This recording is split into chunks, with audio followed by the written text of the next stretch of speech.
And so, people are fine with you making fun of Left Behind or Salty the Singing Songbook or, whatever John Christ was making fun of before.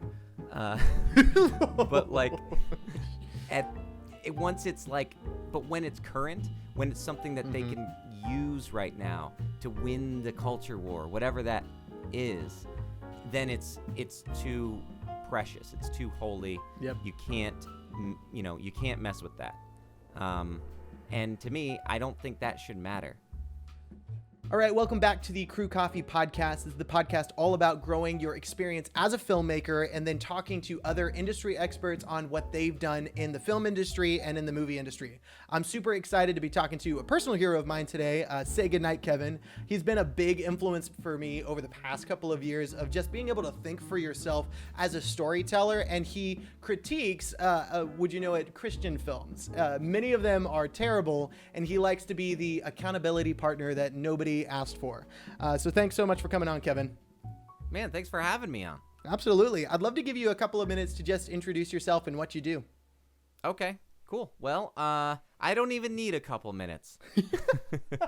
No, I have a YouTube channel where, like you said, I review movies, primarily Christian. That wasn't necessarily my intention from the beginning.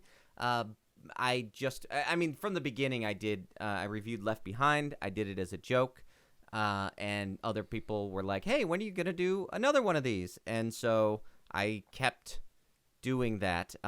What's interesting is I've always enjoyed film. I went to school for broadcasting. I've always done like editing and production work and podcasts and stuff, but I never, I did silly films with my friends, but I'm not really a filmmaker. I look at movies still as magic. Like they're very magical to me because it's amazing that anybody can get stuff done. It's the same as like a band. I always wanted to be in a band. I tried to be in some bands and I wasn't good at music. So that's what really held me back with music. But so people who can pull that off, it's amazing to me. And so I always approach movies. There's like two different mindsets that I watch movies with simultaneously.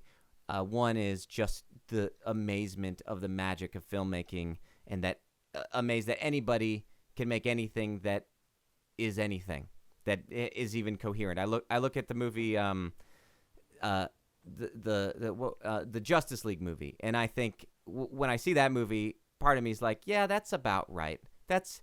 I'm surprised every movie isn't this. Yeah, because it's just muddled and convoluted, but it's also just so much. But then on the other hand, like I also know, as a consumer, I also watch movies, analyzing them and discovering what I can learn from them. Because I do aspire to be good at editing and I love film. And what I can learn and what other people can learn, in college, peer review articles and especially graduate programs are all reading other people's work and ripping them apart. That's awesome. And that's a lot of what I like to do on my channel. Also, I like to make a lot of jokes and have a lot of fun with it. But really, in my heart of hearts, my hope is that, and I don't know if you said this on the podcast, but just a second ago before the podcast, you said that you were inspired by things that I said. And that's the greatest thing, is that when I'm making my reviews, I'm not thinking, well, the director will see this and they'll really learn a lesson from this. But I'm thinking like somebody who's, early in their career are watching this and thinking, okay, I see what that movie is doing and what they're doing wrong. And I try to point out what they're doing right as well.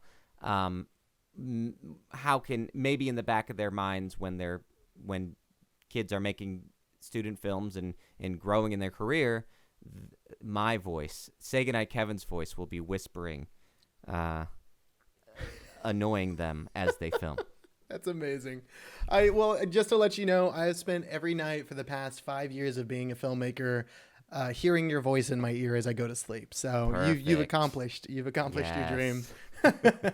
Well, I love that. And part of the reason I wanted to bring particularly you onto the podcast, not just for your ability to whisper into my ear, but more so, I think that there needs to be more conversations between filmmakers and film critics, because there's a reason why like critique or like getting positive and negative feedback is so important for the industry as well as artists. And I think a lot of filmmakers are at the end of the day insecure about hearing about how they could become better. And I think that like one of the things I loved about watching your reviews, especially whenever I was like had no idea how to make films or how to really pursue the film industry, was because you really challenged the idea of this should just be good. Like this should just be like, this is just good. And especially like we talk about like the Christian film industry, but I even think just the agenda-based film industry, like this has an important message, so it should be good, even if it's not good. When all the more, if it has an important message, it should be really respecting the art form so much, because a lot of these films that might not have an important message and have like a beautiful way of communicating change somebody's life way more than just I have an important message.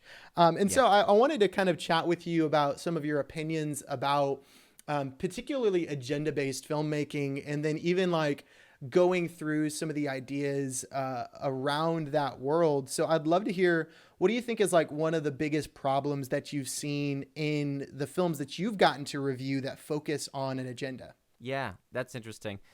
It's interesting because I just was watching a video that was made forever ago, back whenever the movie Red Tails came out. I don't know if you saw that movie, but it was a really probably 2011 maybe.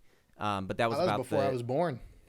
It was about the Tuskegee Airmen, who were an African American group of pilots in World War II, and very heroic tale. The story, the true story of these airmen, mainly for a lot of reasons, but these were guys who they were fighting for a country where they civil rights had not yet happened. So they were fighting for a dream that hadn't been accomplished yet. So there's a really inspiring and interesting and true story there about people fighting for what they knew the dream of America would eventually be.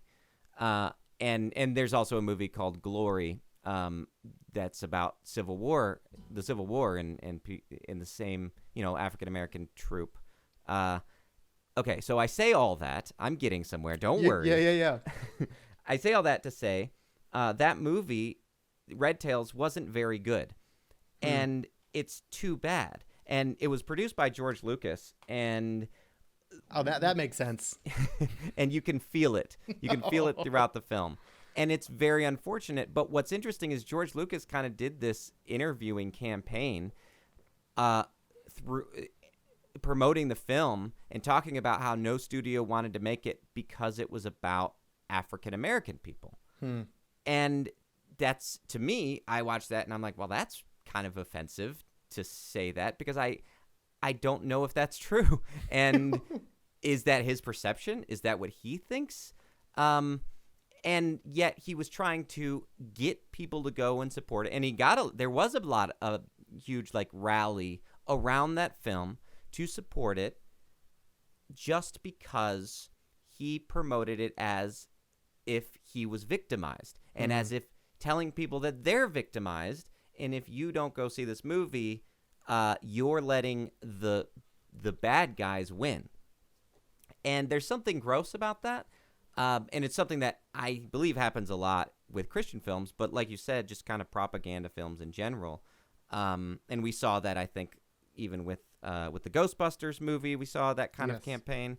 And with Black Panther, even though I think that's a pretty good movie, there's still kind of, studios will do whatever they can to kind of hedge their bets and make sure they're gonna squeeze every dollar they can out of people. Yeah. And so they'll play that victim card, even if it's a movie that maybe they believe in. And so I think there's two sides to that. There is the people who are just using the propaganda for the sake of inciting victimhood. And then there's the true believers who really want to get their message out and think this is the way to do it, or maybe it is the way to do it. And then I think those types of filmmakers kind of end up being categorized in different ways as well, because you have people who I think are true believers who just aren't good at making movies. Yeah. And then you have people who are true believers who can be pretty manipulative. That's big. In the way that they make a movie. And I think all of that comes into play. And obviously, I think a big part of it is just informing audiences, like learning to that's my goal with my channel, is to be somebody who not only inspire future filmmakers, but just be the same thing that any sort of review on Amazon or any product review is, like, hey, this is my experience with this film. I don't recommend it, or I do recommend it, and here's the reasons why. And I think an informed audience can then choose, like, is this movie worth the cost of admission? Because studios will always try to make you feel like, or filmmakers will always try to make you feel like the cost of admission is you're buying more than just viewing the movie. You're also buying and creating a movement. Yeah. You know, that's, I think, what propaganda films often do, is they want to inspire a movement. And I think a big misconception between the two is a lot of people say, well, all movies have a message. And I think that's true. There is some sort of worldview being presented in every movie. And in fact, some great movies have a good message. But there's some great movies also that have a bad message. I think a great example of that is The Dark Knight, that has a message I pretty much wholeheartedly disagree with in terms of, like, lying to the populace. You know, the conclusion is we need to lie to the people about Harvey Dent because he's a symbol of what we need. Yet I really like that movie, but I don't agree with that. And I actually like that movie better after The Dark Knight Rises, which I don't like that movie as much, but that movie does address the ramifications of having lied to the people. That's so interesting. And I think this brings up an entire topic of, like, ethics and then art and how those things play together. And I think that a big part of the conversation for filmmaking as a whole now is, like, where is the balance between the two? And even beyond that is, like, what are the purpose of both things? Like, having an ethical voice and then also being able to communicate that. Because I just recently started doing, and I mentioned to you briefly, a video essay on Tiger King, which, by the way, is absolutely fantastic. But it's not just fantastic because it's about Joe Exotic. I think it's fantastic because it has an ability to make you question ethics while also still being an amazing piece of art. And one of my favorite examples of that happening is, I think Dark Knight's a beautiful example of that, but then also the series Daredevil on Netflix, which is, like, my favorite series of all time. And its ability to let you sympathize with Kingpin's worldview is partially why it's so amazing. And it doesn't necessarily, like, it's not saying that what Kingpin is doing is right, but it does make you question it for an entire set of seasons. And at the end of it, like, near the end, he says, like, I did this because I loved my wife. And it really causes you to be like, man, was he a bad guy? Or like, the big hot topic one is Endgame. Oh my gosh, Thanos. Yeah, there it is. And like, is Thanos a bad guy? And I think that there is a conversation about a story that's like, yeah, he is a bad guy. At the end of the day, ethically, he's evil. Yes. But like, it doesn't just say that. Yes. You know?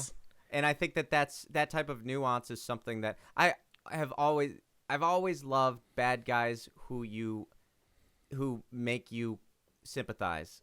You know, the movie makes you sympathize with a bad guy, and I think that's core to making a believable character. Is they're doing something, and maybe they're responding to it differently than you would, but it's still a scenario that you could see yourself in.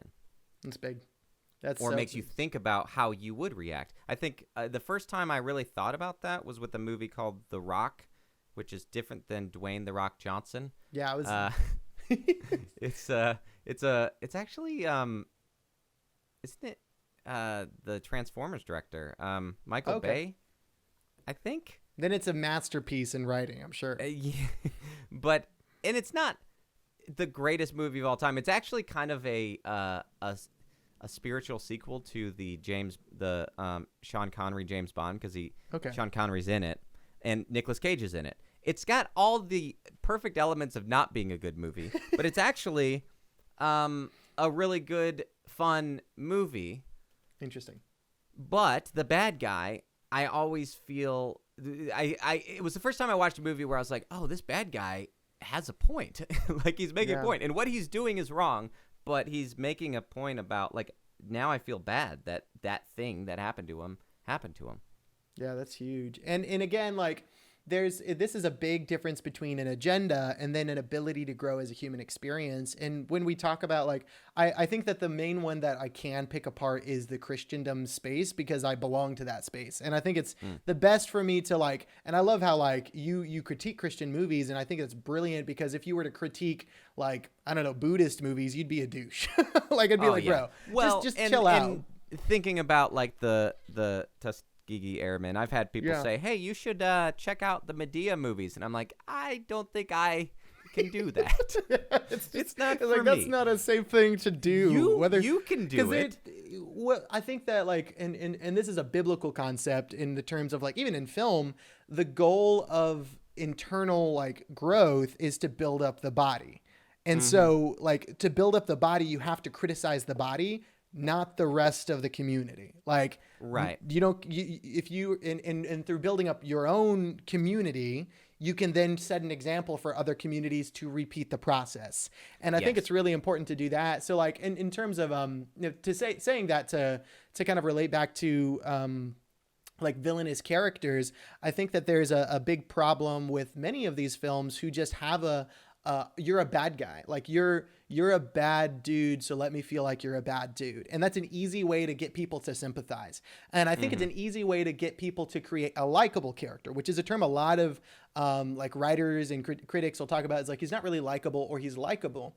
But I think a character needs to have the opportunity to be loved. Like, he has to be loved or hated. They have to be, like, strong emotions. And I think that there's a lot of different all of the greatest movements in history either had somebody who really loved or you really hated, and they had a lasting impact because of those strong emotions towards them. And I think that, like, weak characters are people who are either likable or dislikable. Like, you don't necessarily hate the character, but you don't love the character.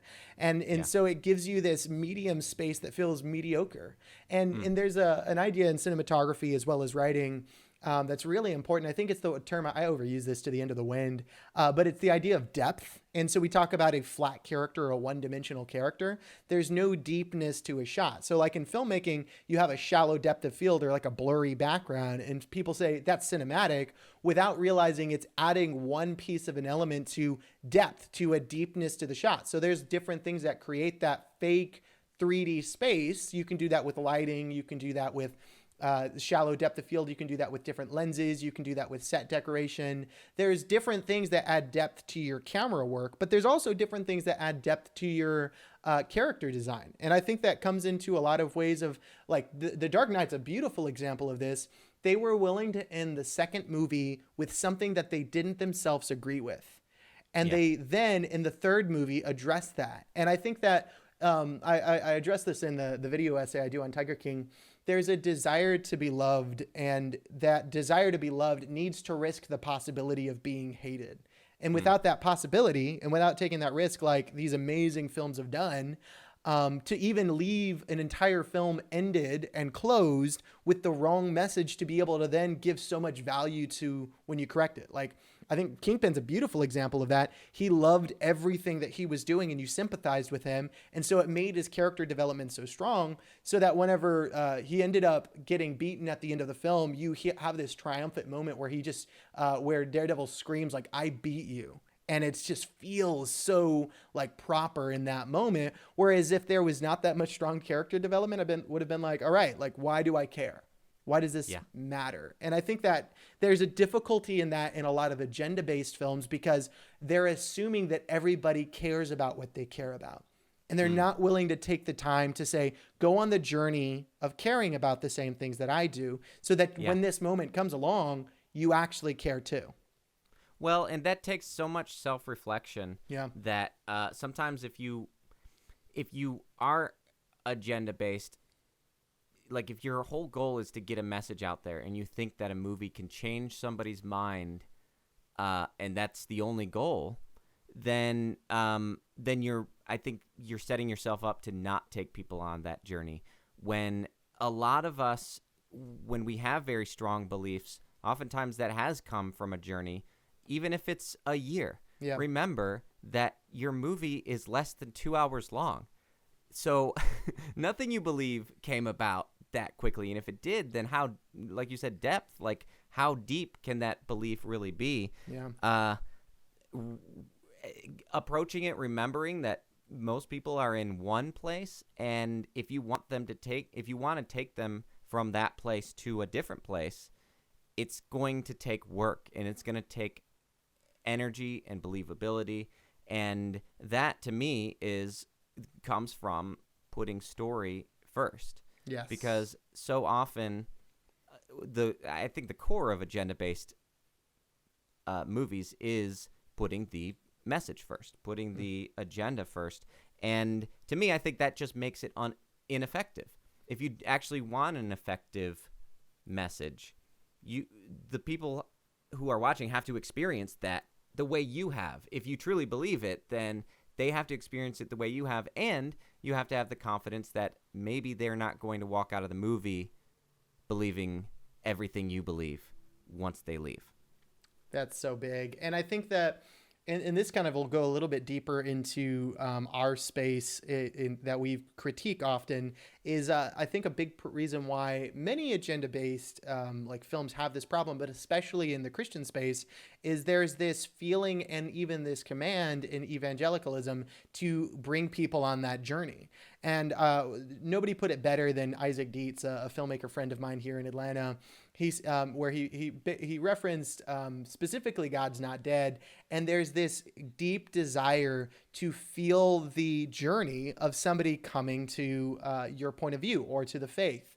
And rather than going through the painstaking, costly process of 2 years of just caring about somebody to see slow life transformation through story, you want to feel the high you get from them saying yes. So you watch a movie that does it for you in 1 hour, and when the rest of the world doesn't do the same thing, you get outraged. And I think that's like a very immature way to view life, as well as even just the faith as a whole. Like the entire like biblical narrative is this process of broken characters over the process of like decades. Like my favorite story to reference anytime I talk about the word is how Peter was more racist than Donald Trump.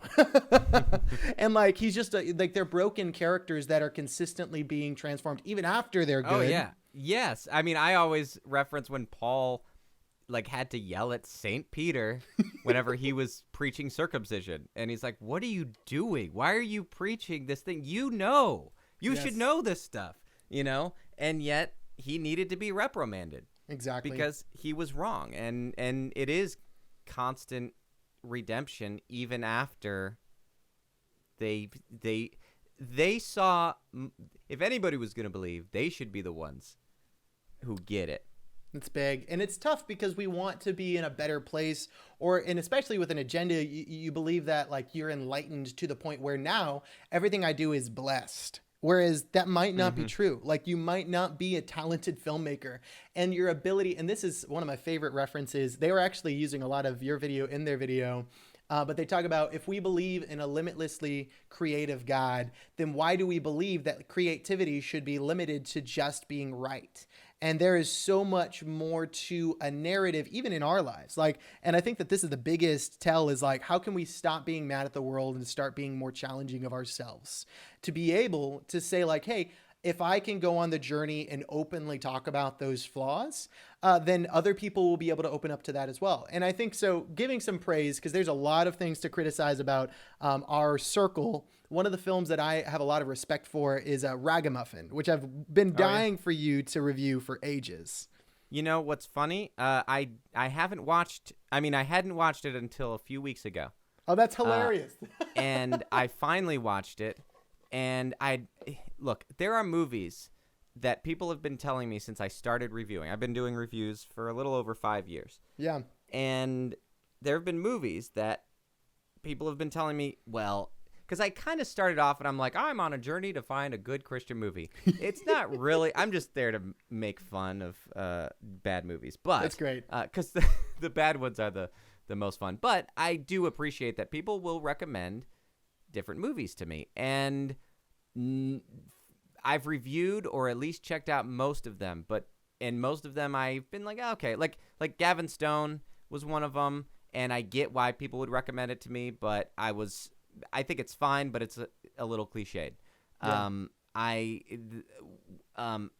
What was it? There's one called I Believe.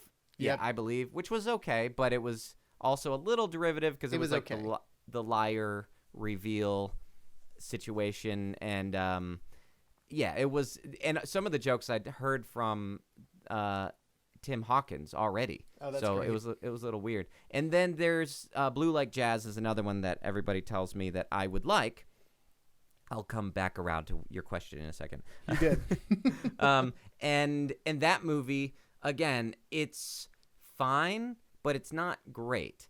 And I think a lot of people were impacted by the book, and a lot of people who like or who connect with my show, especially people who are a little older, like people in their 30s and stuff, they were impacted by the book Blue Like Jazz because it was kind of the first place or one of the first places to kind of give them permission to examine their faith and to think through what they believe beyond, like, that it was okay to say, hey, I should figure out what I believe for myself and not just follow what my parents have told me.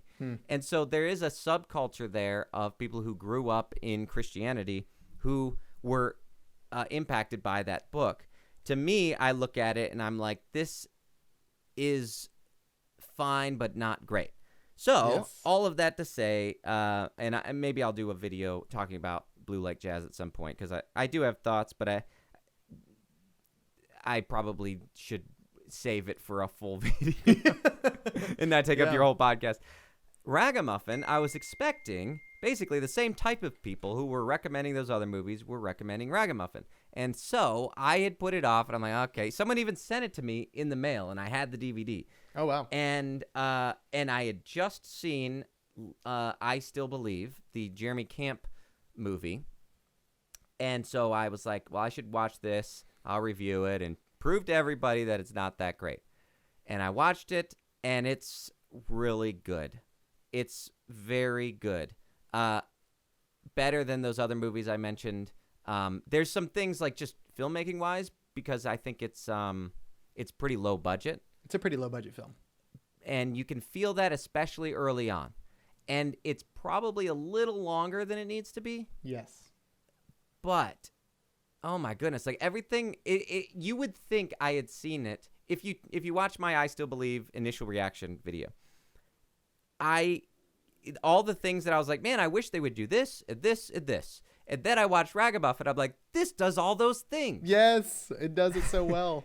What I love most, I mean, it is a movie about somebody who is talented, and he addresses the fact that he doesn't want to be part of the Christian industry, and it shows the Christian industry in a negative light.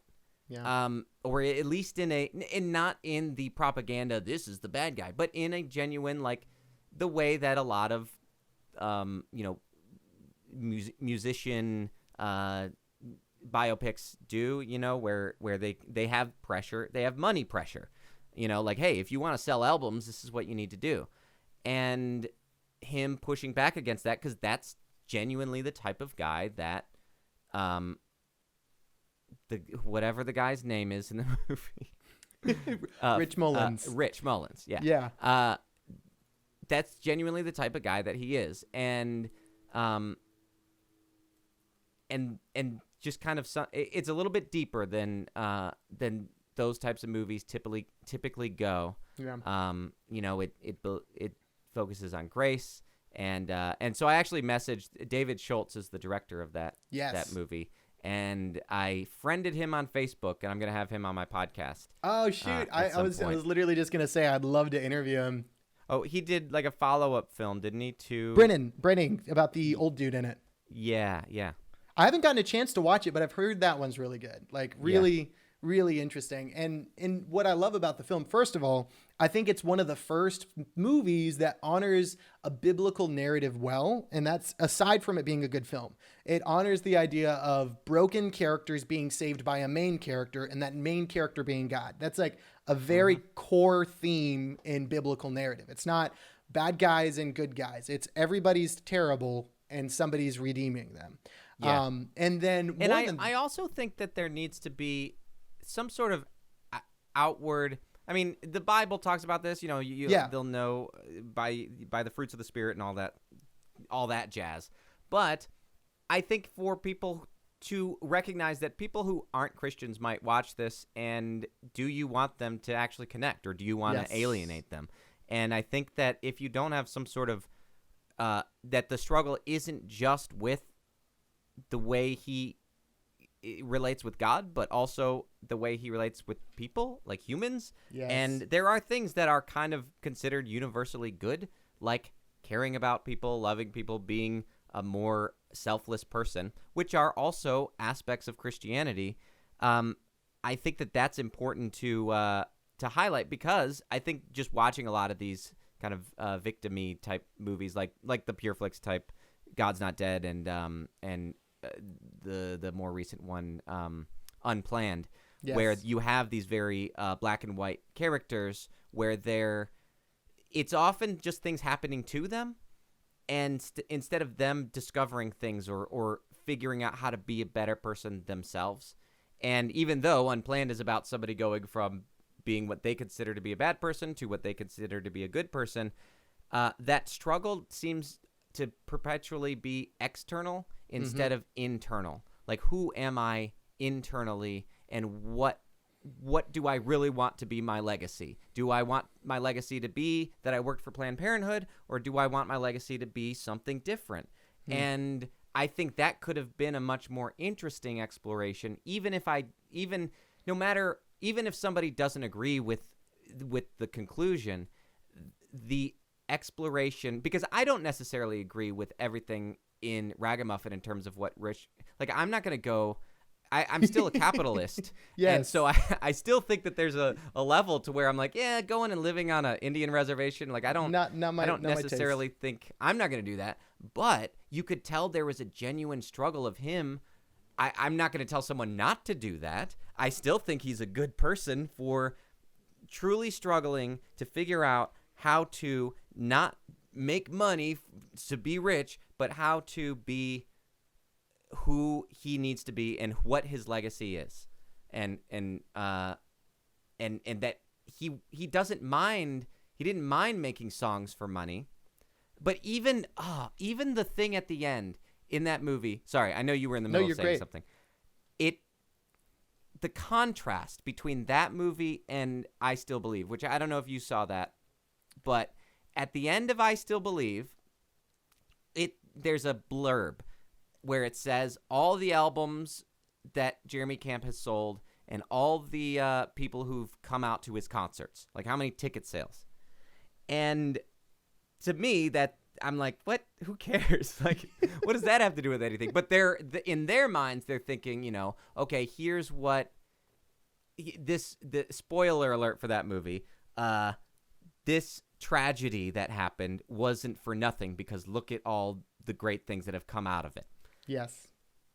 The end of Ragamuffin has a blurb also, but the blurb is about how he requested his the studio or the record label to pay him what the average working person gets paid, and to never tell him how much he's making, and to donate all of that money. So his entire career donated all of the money he made off his albums and never knew how much he made.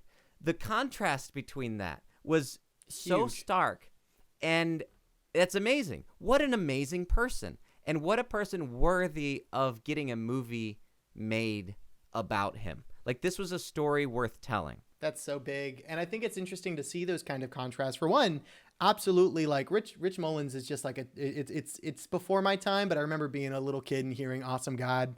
And then like, just like, I remember I watched it and then I told my parents and they were like, Rich Mullins has a movie about him.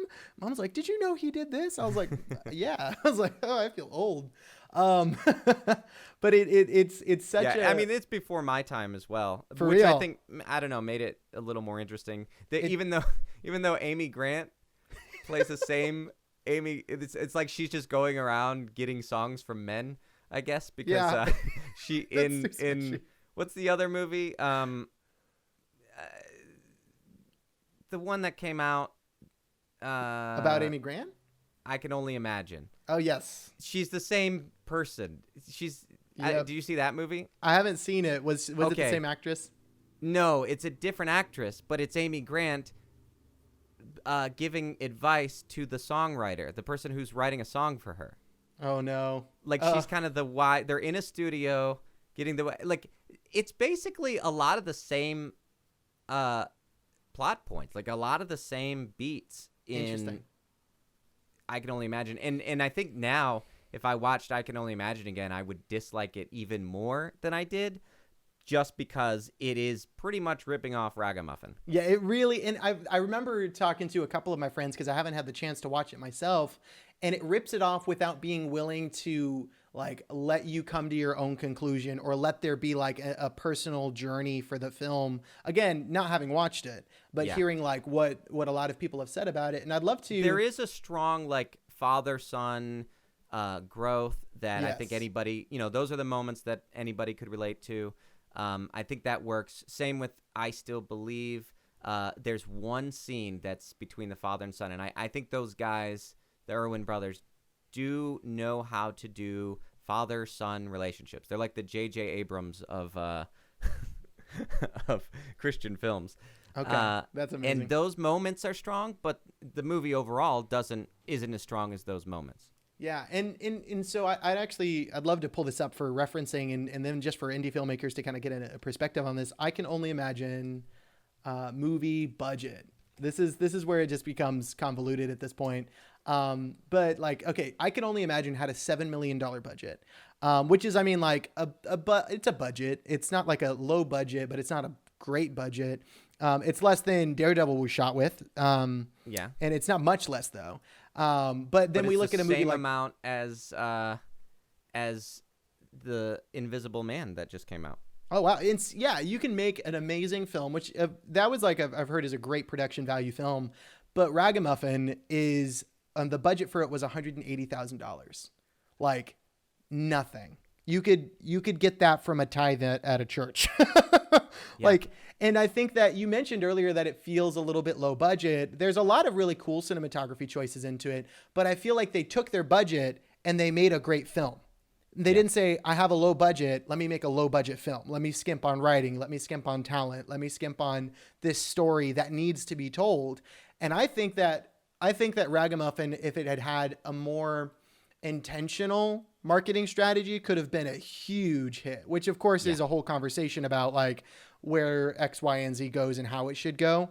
But like, and I think it really leaned into its low budget by making this indie film journeyman's story. Like, and I think that a lot of times I've made short films that honestly are some of my favorite short films I've ever made with $0. I got the idea the night before. I asked 13 buddies if they could help out. 2 of them say yes. And then we shoot it the same night and then we edit it the next night. And it's a story and it's something I'm like proud of because I didn't just say, oh, I don't have the tools, so I can't make something good. I really invest my heart and my time and my abilities and my creativity into making something great. And I feel like that's something that the director of Ragamuffin chose to do. It wasn't a limitation of saying, well, we just don't have the money, so we can't make something great. And something that you mentioned that I think is really intriguing is like, that's what honestly a lot of Christian films should be. Like there's an idea, and even agenda films, like take this out of faith-based community.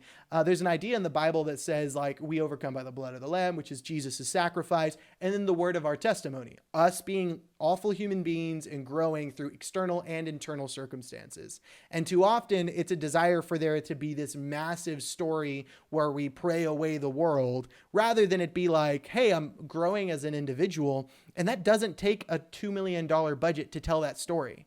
Like, people long and are hungry for. There's this movie on Disney Plus that I haven't watched, but I think it's called Stargirl. And it's such a similar feel to Ragamuffin.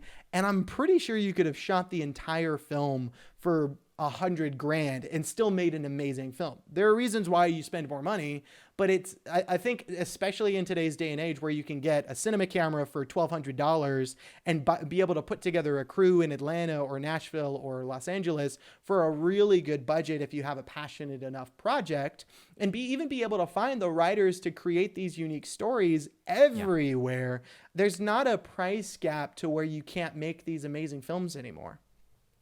Yeah, and you can rent equipment too, for stupid cheap. You don't even have to buy those cameras if you want to shoot. But, if all the equipment in the world isn't going to make your script better. Exactly. And sometimes if you have a good story, it's so easy to get just to married, I guess, to an idea. Exactly. And having people, even if you like your story, having someone who knows how to write dialogue, because I've seen good scripts, or I've reviewed movies where I'm like, man, if they just had like a dialogue coach, someone who could kind of go through and just spruce up the conversations, and they wouldn't feel so hammy, and they could there's so much room to add character and instead of doing exposition, instead of, just, so you're a fireman, huh? There's so much room to allow people to discover who your characters are within not only dialogue, but just in conversation. Not conversation, but in what you're seeing on film. I think that I mentioned Dallas Jenkins, I think, a second ago. Yeah. I can't remember. But he did the show The Chosen, which I just watched again recently, the first episode, and I'm continuously impressed with that show. I was hesitant because I was like, I don't know, because there are things about it that I'm like, this is a little bit slow, but like, it's so, if you like character development, and there's so many like shows or movies based off the Bible and Jesus' story, but like this is intentional character growth, character development, rounding, because the Bible's not written like a story. It's not written like a like, so these are the characters and here's their backstory and stuff. It's information in a lot of areas, and they're not writing down, they write down Jesus's story, but not a lot of the other people's story until they meet Jesus and stuff. And so this takes like what we do know about the characters, and from Dallas's kind of perspective, it's very much opinion driven, but it takes like what would lead somebody to act this way. And it's great. Like I'm not afraid to say it anymore. It's really a great. He's coming out of the closet. He likes The Chosen. Yeah. It's hard whenever you like have interviewed somebody and you've criticized their work, and then after you've interviewed them, you're like talking good about their new work. That's amazing. But that's good. The critiques are working. Yeah. And Dallas really is one thing. You should interview him sometime. One thing that I'm impressed with him is I once saw him speak at a film conference, and he was talking about how, and this was a bunch of filmmakers, but they're like, I talked to a lot of them, and a lot of them were like, so how does the script work? Like they're just starting out, but like they think that they're gonna get a movie made without doing the work. And he kind of laid it out and was like, hey, if you want to make movies, you need to be a student of film. And he asked several movies. He's like, how many of you have seen this movie or this movie? The Battleship to whatever, that old Soviet Union propaganda film. Okay.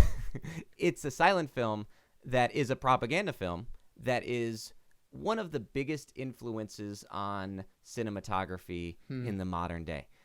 It's old, but yet you watch it and you're like, these shots are not what they were doing back then. Yeah. And these are movies, the movies he was listing off are movies that you watch in film school. And he was saying, you don't have to go to film school to watch these, but nobody raised their hand whenever he mentioned these movies. And he was like, if you want to make movies, you need to be a student of film. You don't have to go to film school, but you should be watching these important movies. You should be watching The Godfather and the, I don't know. I don't want to, even Citizen Kane and ones that are on just the top 100 lists. Watch them and see why are these movies, why do people like them? Why do these movies do well? Be a student of film. And that, I think, to me, to hear somebody who's making Christian content talk that way, that's a big deal. Instead of talking, it really is, because it's so often where they're talking about, well, how do we get our message out there? How do we get tithing members into our church? How do we rally people to, start a cultural movement?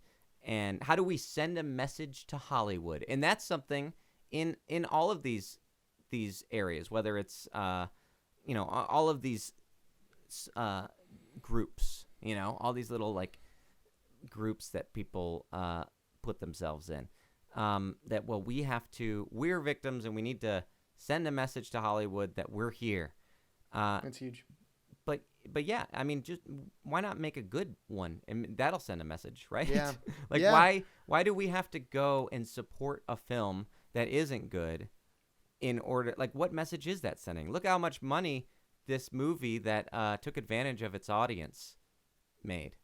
And so, hey, exploit us. Yeah, it's so big. And I think, and again, this is not necessarily a religious podcast. This is just for general filmmaking. So I don't mean to beat the hammer into the head by referencing the Bible, but then there's a verse in 1 Timothy 5 or 2 Timothy 5:3, chapter 3, verse 5, one of the two, where it says, there are those who have a semblance of godliness and pretend to be like believers, but deny its power. Avoid these kind of people. And it's this challenge to say there's people who create and do these things that look like they're Christians, and they're denying the power of what the Bible says that God's power is the resurrection, which is like super life transformation, good stories, like beautiful creation, ability to look at like all that God has done in the world and create something beautiful, not be scared to do that. And I think that there's this world in this entire thing that we're hungry for the agenda of like, I want to look like I'm a part of this group, rather than actually being defined by the markings of that group, which is limitless creativity, which is an honor for the art form, which at the end of the day was created by the creator. So to honor film is to honor the creator of the art form of film, not just the guy who came up with film. I don't even know who made film. Like, I don't think anybody does, but we do know that storytelling was Jesus's favorite craft to use, and parables, and none of his parables made sense. Like, they were confusing in depth. They weren't lessons of right and wrong. They were character developments to get to understand a bigger narrative character. And out of that bigger narrative character, they learned lessons of right and wrong that went inside of them. And I think that that's very possible in the smaller films that we're doing today. And I love that Jesus, and it's included in the Bible, that he specifically did not always explain to the general population what his stories meant. I think that's it's lost so much. It's amazing to me how many conversations I have with Christian filmmakers who are like, yeah, but like, what if someone walks out of the movie and they don't get the message? And I'm like, that's Jesus. He didn't dance around that one. He specifically said it. And obviously the argument is, well, Jesus, he's Jesus, so he can do that. But what about, we're not. But like, I think I'm, not only because I'm part of the group, but also because I think I'm harder on Christian movies because this is the faith that claims to believe that there's an actual being that can speak directly into the heart of people.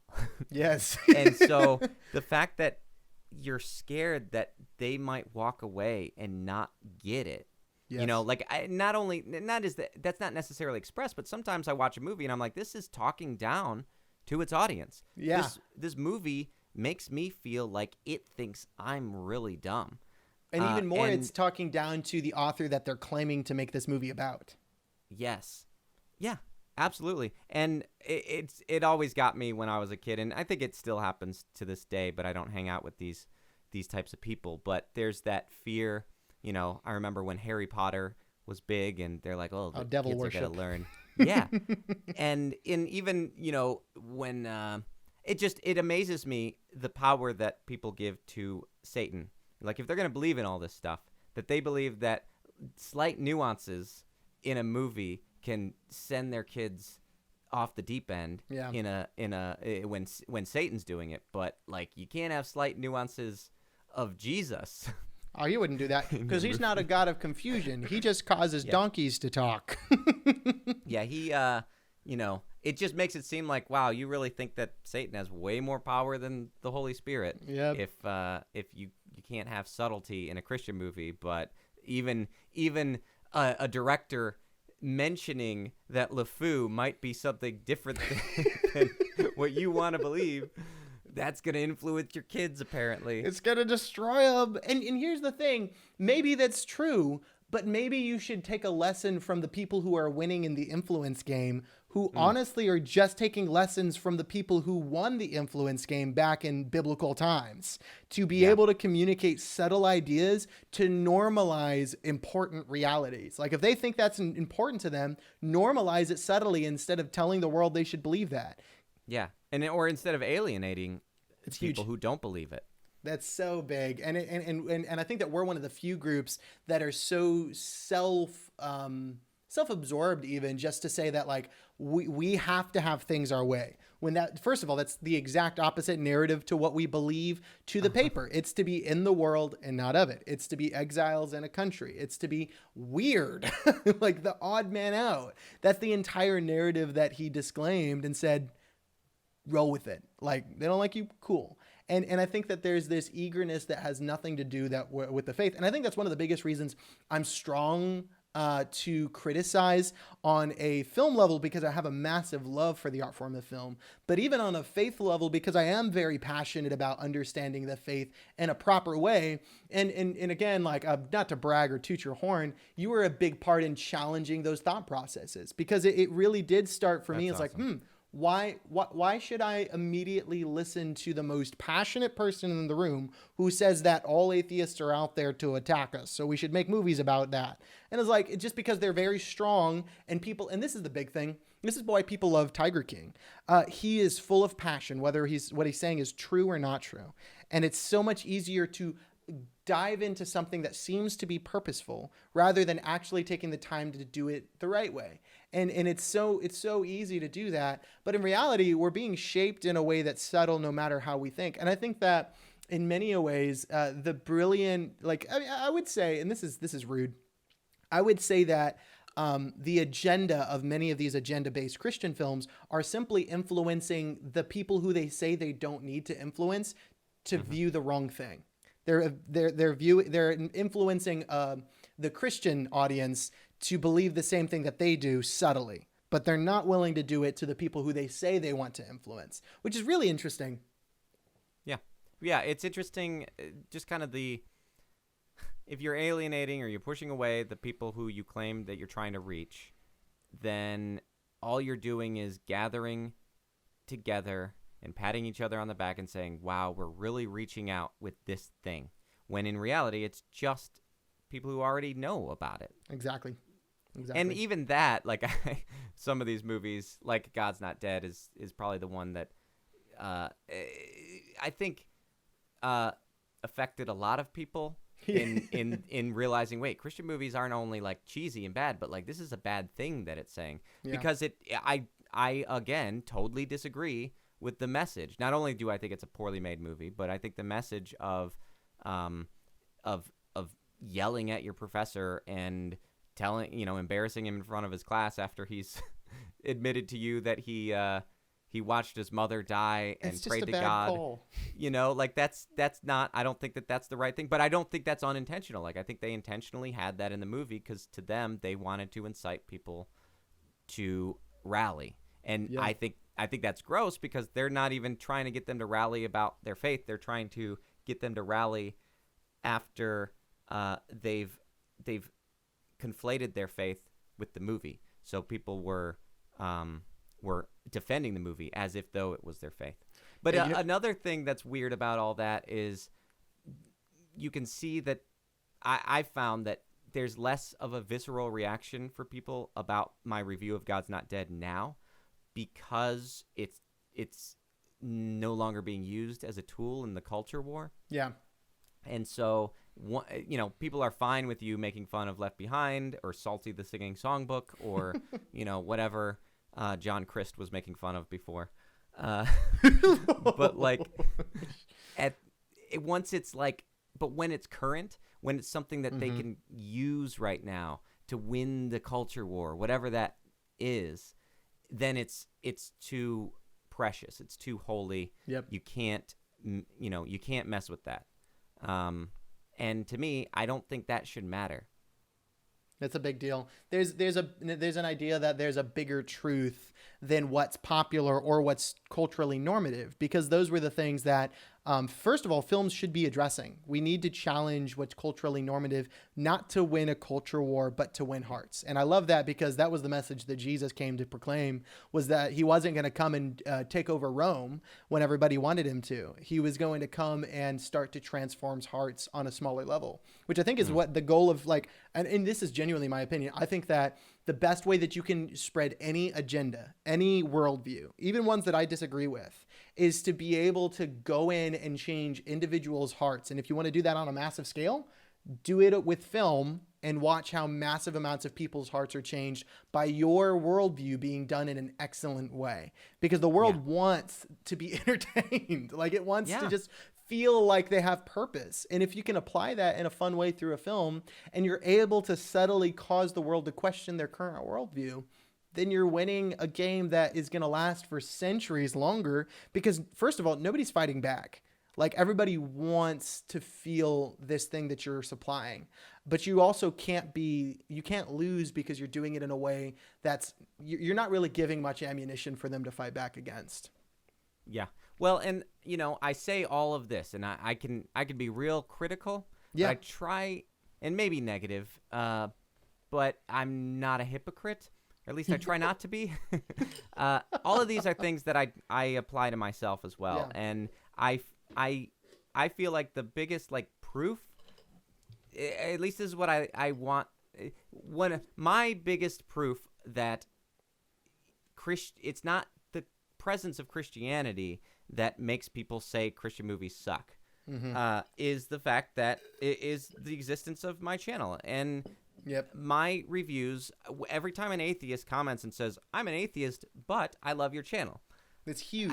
I love it because it warms my heart to know that, okay, I've never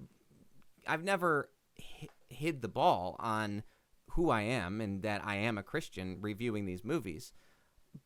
But also, I think that I always want to review them. Your Donkey Oli videos made me question you there for a second. Yeah, I guess that's true. I only go as far as the movie pushes me, that one brought you to the point of total depravity. Yeah, that's true. But I hold myself up to these standards, not to the standard of, is this like a movie, but is my review entertaining? And maybe they're not, and that's fine. But I don't want to make reviews. I want my reviews to be as interesting and as entertaining as I say that I think movies should be. And they're different. It's different. There will be voiceover in a review. It is because that's what it is. But so it's different mediums, but it's also just my audience is anybody. And I think that sometimes Christian movies, they're not, or propaganda films. They're it too easily speaks to the in group and alienates, as I've said already, it alienates the out group. And I know YouTubers like that. I know YouTubers who they yell and they say their thing that they believe, and they get a lot of people in their comment section who also believe what they believe. And to me, the thought of not getting criticism of people in the comments saying, Kevin, you implied that maybe the story of Samson isn't real. And and having that accountability, or I don't appreciate that you said this. Like, I need that accountability too. I don't turn my comments off, and so I want that, and I think that we all get to learn from each other in that way. And I can't remember where I was going with all that, but You're I think great. you get the idea. And I don't want to take up your whole evening. So you just cut me off whenever you need to head out. But one of the things I'd love to say is, like, I think that you are a beautiful example.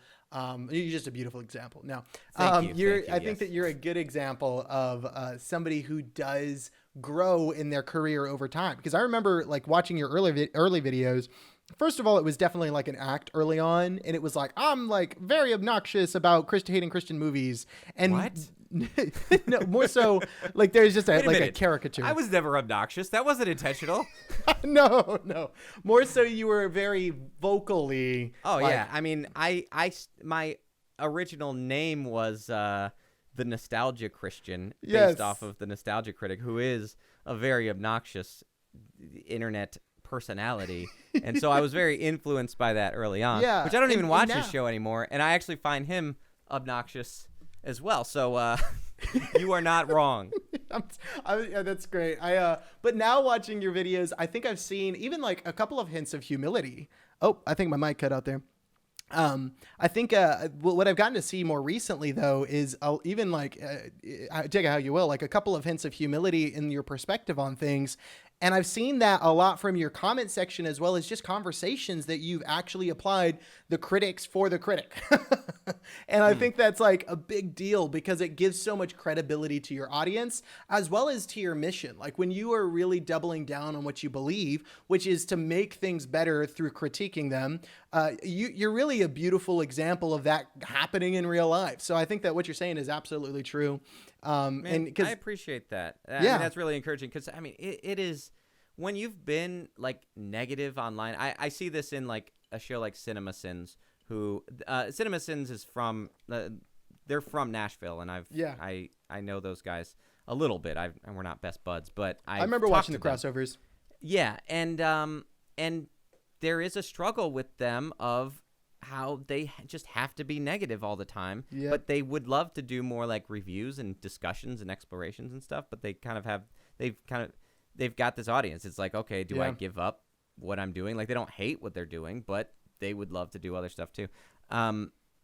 So it is there's more like being negative and angry, being the angry Christian Nintendo nerd, or whatever. Like that, it's safer, because when you say this is why I'm like, oh, okay, I can admit that I like The Chosen. It's hard to say, like, I like this thing, because what if you're wrong? Like, if you say, oh, this is a good movie, and everybody's like, what? You like that movie? That movie was terrible. That's big. But when you say it's bad, and everybody else is like, this is good, there's a level of, like, superiority that you can have over people. Like, yes, I see the flaw in this. And so avoiding that is important, but it's also like there's that fear of being milquetoast and lukewarm and just boring, and but I don't ever want to be different than who I am. And it has been interesting, because I started a podcast where I talk to directors of the movies that I've criticized, and I let them talk about whatever they want, but like mainly I like to talk to them about the things I've said in my reviews and the things that I've gotten wrong. That's huge. That is hard for it's not. I like it because I find it interesting, and I find filmmaking interesting. But it is, if you've said something passionately and people are like, yes, I'm so glad you said this thing, and then that thing that you said gets shut down, by the director, and is like, actually, you said this thing about us, but that's actually not true. Then that takes a little bit of the righteous indignation that you can have out of it. But I would prefer that than to just, there's some people who review Christian movies who are just angry at Christians, and I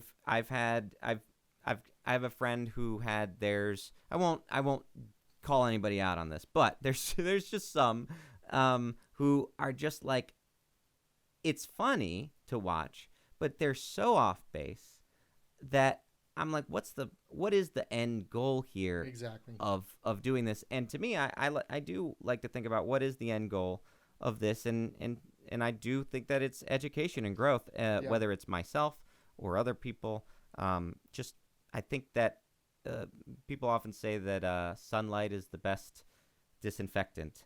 Yeah. Not in real life. Don't use sunlight as a disinfectant, but the more information that's out there, it doesn't cure the coronavirus, guys. it doesn't actually. It turns out, but the more feedback that's coming in, the better. If I'm criticizing a movie and then they're criticizing me and then I'm criticizing them, some people would look at that as like, oh, it's just constant negativity. But I see that as ways to continue to improve, so that what I'm saying, I'm not like, well, what I'm saying is truth. I'm in the pursuit of truth. But because it is opinion.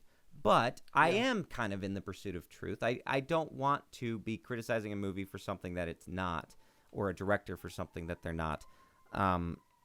But I also think that there's plenty to criticize, and some directors just can't take a joke, and they're like, you're just so mean. And I'm like, well, all right. It's kind of the South Park situation where whenever they made fun of the singer Lorde, she was like, this is great. And they're like, now she's no fun to make fun of. But to make fun of Kanye West on South Park, because he always gets mad about it, they're like, that's fun because he's eating Chick-fil-A now. He can't get mad anymore. Yeah, exactly.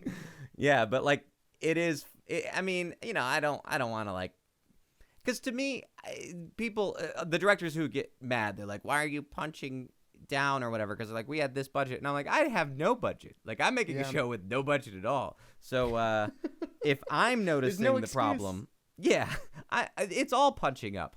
You all have bigger budgets than me. You probably all have bigger houses than me. So that's the rough truth. And that's, I mean, because and to kind of bring this to like a closing topic, I think that we've sat here and criticized Christian movies, Christian artists, and there's a lot of like ability to feel like, oh, we're just like beating a dead horse at this point, but like feeling like literally it just feels like this is an old topic, but it's not. There's not been a full solution yet, and I think that you mentioned it in one of the podcasts I was listening to you with, another reviewer, where it's like, oh, if bad Christian movies stop going around, I won't have anything to review. But I feel like that's not the purpose at all. The purpose is for there to be something like good now. There's something good coming out of this, and for one thing, they'll never stop being bad Christian movies until the end of the ages. I mean, there's already enough for me to review for the rest of my life. So literally, even if they got better now, I can just keep on going through PureFlix Digital and just grabbing movies from there. Hey guys, he's sponsored by PureFlix. He literally just gets paid, and they just say this is the scam. No, but what I'd love to kind of dive into is what do you think is like the hope for filmmakers and younger and indie filmmakers to take away from a lot of these ideas to like grow as filmmakers? And honestly, like the real reason I've been wanting to talk to you about this for ages is I've always felt like you're going to take your critiquing role. And I think that this is an opinion. This is an agenda. I think a lot of critics should take their ability to understand what's wrong with movies and how they could be better, and then eventually step in and start being directors. Like, I've always wanted to watch, just from your thought process, your understanding of the film industry on a critic side, excuse me. I've always wanted to watch a Kevin directed original, like literally back from like, I think it was the How to Make a Good Christian Movie. I'm like, dude, I want to make a film with Kevin. Like, I want to see what a short film or a feature would look like from his perspective of exploring a story. For one side, I'd love to know if you're ever like looking at the film industry for yourself. And then I'd love to know what you think there is, like, what kind of hope you have for younger and the new generation of filmmakers. Well, I will say part of me feels like what makes me better than a lot of these Christian filmmakers is that I know that I'm not good at it. Yeah. And they don't. That's great. that's a part of me thinks that way. Like, it is true that some of these people just shouldn't be making movies. They should do something else, or they should know that if they're making a movie, that they're gonna get criticized for it. Yeah. Like that if you're gonna make this movie, if you're gonna make Donkey Ali, then just know that like this looks ridiculous. It's terrible. Yeah. You're bad at animation. So if you're gonna strange. put like, I know that when I make a video, I'm opening myself up to comments, and so I'm opening myself up for people to make fun of my hair or teeth or my voice or how annoying I used to be. Oh shoot. So that's part of it. So whoa, I dropped my headphones. Hold on. Yeah, you're great. The other thing is, it is true that I don't have to. This is why I say to people who are like, "You've never made a movie. Who are you to criticize?" And I'm like, yeah, but like if I pick an apple off a tree and bite into it, I can tell you if it's good or rotten, and I don't have to be God who knows how to grow trees and create life. Like I can tell you when an apple isn't good. And so there is a trick there. There's a bit of trickery when it comes to making a review like mine, because there is always things you can point out in a movie. And to me, I think one of the things, this is the difference between doing a review and what CinemaSins does. CinemaSins literally just finds all the plot holes and all the issues that you can find and points them out. And at some point, you're just pointing out movies, because we know when we watch Walk the Line that Johnny Cash's life wasn't 2 hours long. We know that it was longer than that. And the difference between, I think, a good movie and a bad movie is a movie that knows how to draw you in to where you're not looking for those CinemaSins moments, where of course you can find them, but like when I watch something and I'm so drawn into it and I'm like, man, this is good.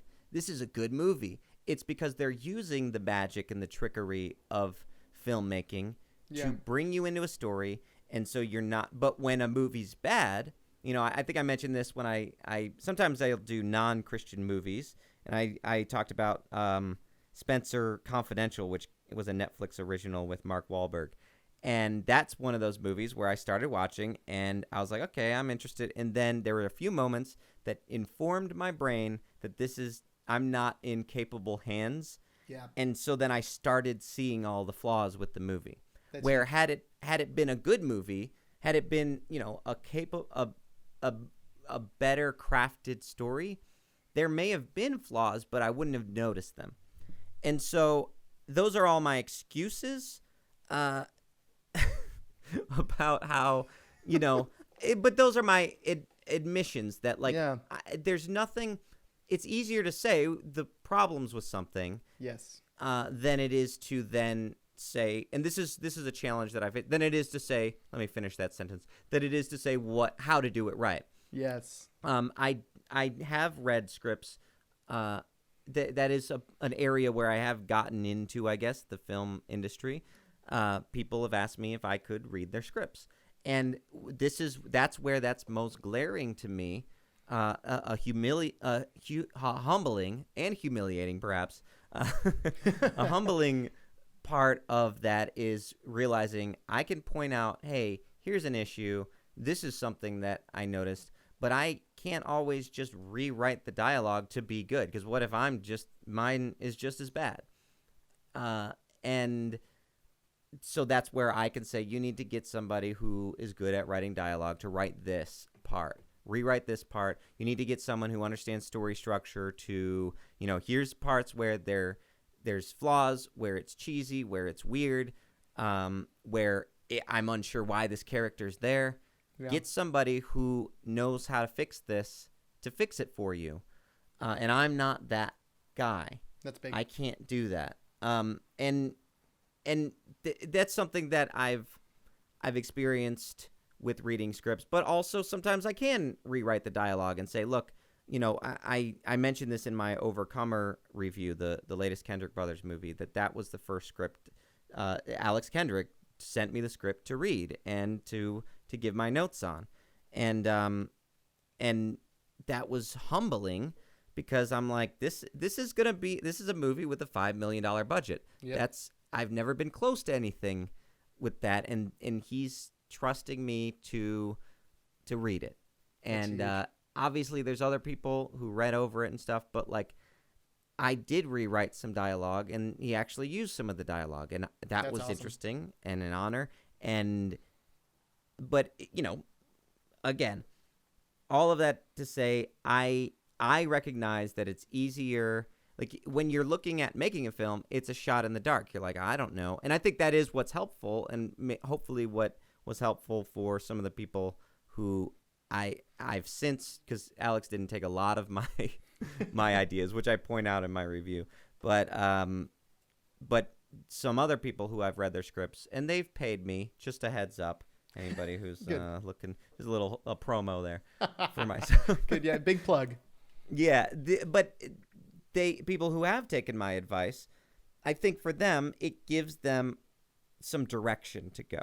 Yeah. It sends them, but it is a shot in the dark, and I deal with this with just because I'm an editor. That's what I do at heart, and for money, is you know. That's what I've done for a living, is editing, whether it's films or videos or whatever.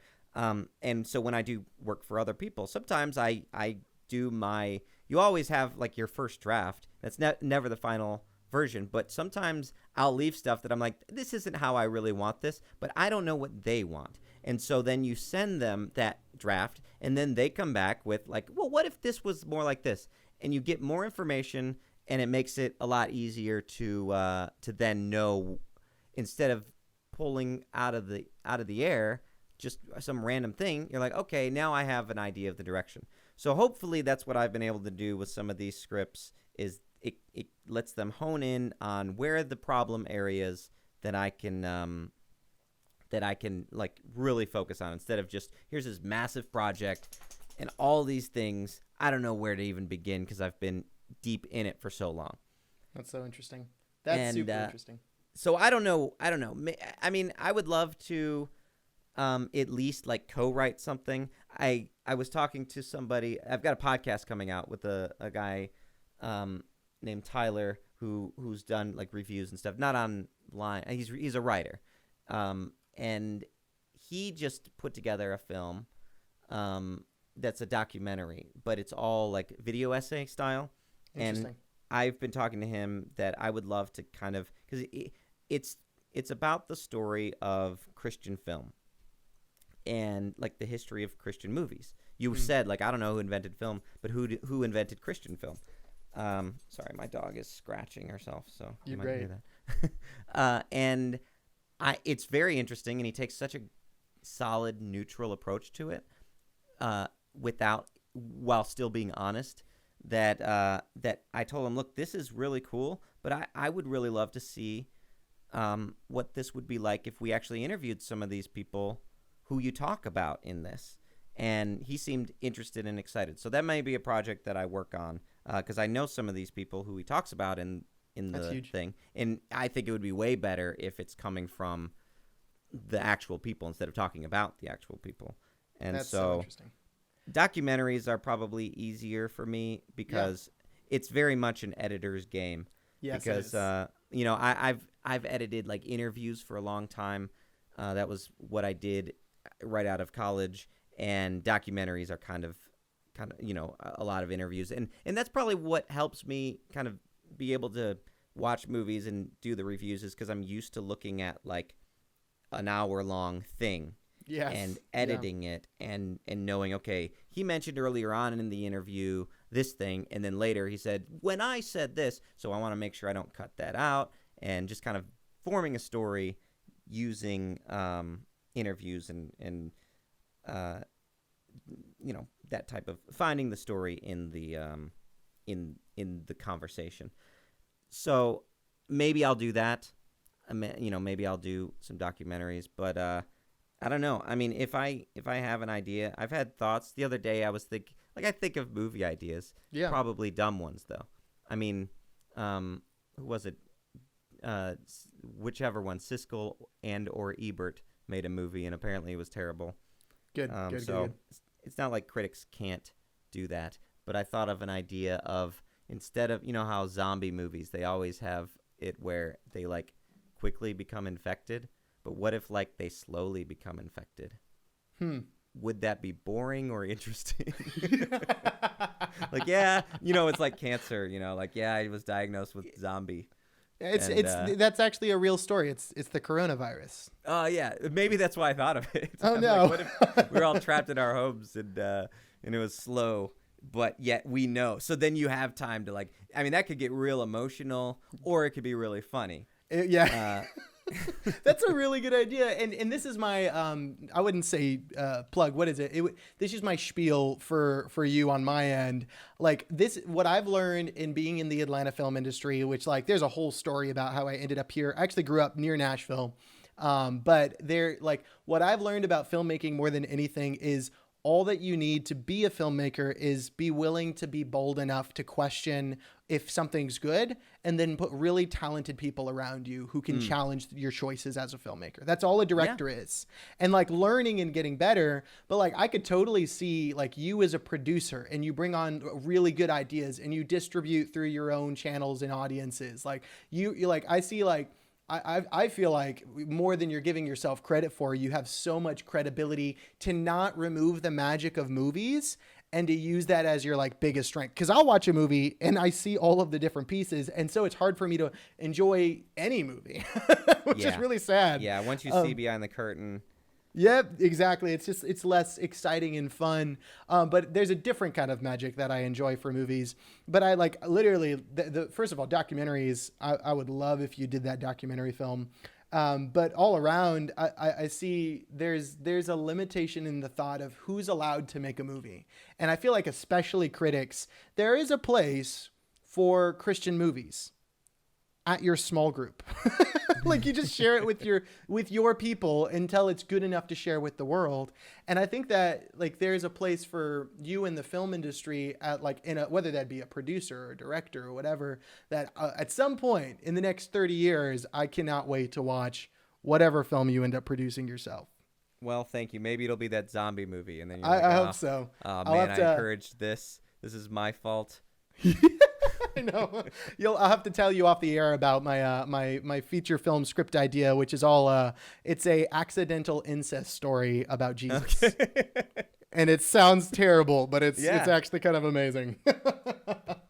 That's great. Well, awesome. Thank you so much, Kevin. For real, I actually really appreciate your thoughts and ideas around filmmaking as a topic. I know this was a really long podcast for everybody listening. If you made it till the end or you listened to it over the span of 2 months, I'm really grateful. If you want to check out more of the podcast or some of the filmmaking and cinematography breakdowns that I do, you can check it out on the YouTube channel at Joshua Valentine. And if you want to grow in your filmmaking, as well as just enjoy super entertaining reviews, go over to SayGoodnight Kevin's YouTube channel. A long-time follower, a big time fan. He's definitely worth the time to watch his videos. Really appreciate you, Kevin. Man, thank you so much.